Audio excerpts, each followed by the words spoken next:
موجز لأخبار السبت 31 أغسطس 2024. أخبار مصر: مشاجرة بفندق بطابة بين عمال مصريين و4 سائحين من عرب 48. مشاجرة طابة سببها عدم دفع سائحين مقابل الخدمات، وهناك 4 إصابات بين عمال مصريين و4 إصابات للسائحين. اتخاذ إجراءات قانونية ضد مواقع وصفحات نشرت أخبارا مغردة عن حادث طابة. استعدادات لافتتاح المتحف الكبير رسميًا كهدية مصر للعالم. الكهرباء تبدأ تطبيق غرامة 7% على المتأخرين عن سداد الفاتورة الشهرية. طقس الغد: ارتفاع الحرارة على كافة الأنحاء، والدرجة العظمى بالقاهرة الكبرى 35 درجة.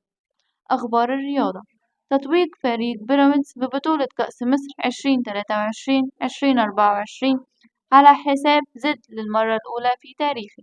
مدرب بيراميدز: التتويج بكأس مصر لن يكون الأخير الفترة المقبلة. مصطفى فتحي ومحمد حمدي ينضمان لمعسكر المنتخب اليوم بعد خوض نهائي الكأس. رابطة الأندية تعلن فوز كولر بأفضل مدرب في الدوري للموسم الثاني على التوالي.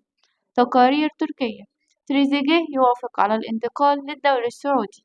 الونش يودع يوسف أوباما بعد قرار الرحيل عن الزمالك. مصر تواجه الصين في منافسات كرة الهدف بدورة الألعاب البارالمبية بباريس. أخبار الحوادث: أحالت 5 متهمين للمفتي لاتهامهم في قضية صقر بأسيوط. النيابة تأمر بضبط وإحضار المتهمين بقتل شاب في مشاجرة بحدائق القبة. السجن لعصام صاصة مطرب المهرجانات وشقيقه عام بتهمة التزوير. مصرع شابين غرقا في نهر النيل بقنا. مصرع شخصين غرقا بشواطئ رأس البر، وإدارة الشواطئ تحذر من ارتفاع الأمواج. مصرع شخصين في انقلاب سيارة داخل ترعة بالدقهلية.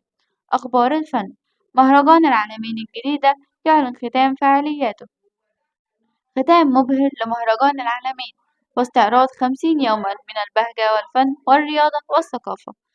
الأغاني الفلسطينية تشعل حماس الجمهور في حفل ختام مهرجان العالمين الجديدة. وفاة السيناريست عاطف بشي. لقطات تشويقية للموسم الثاني من سلسلة تو ذا كينج لسيلفستر ستالون.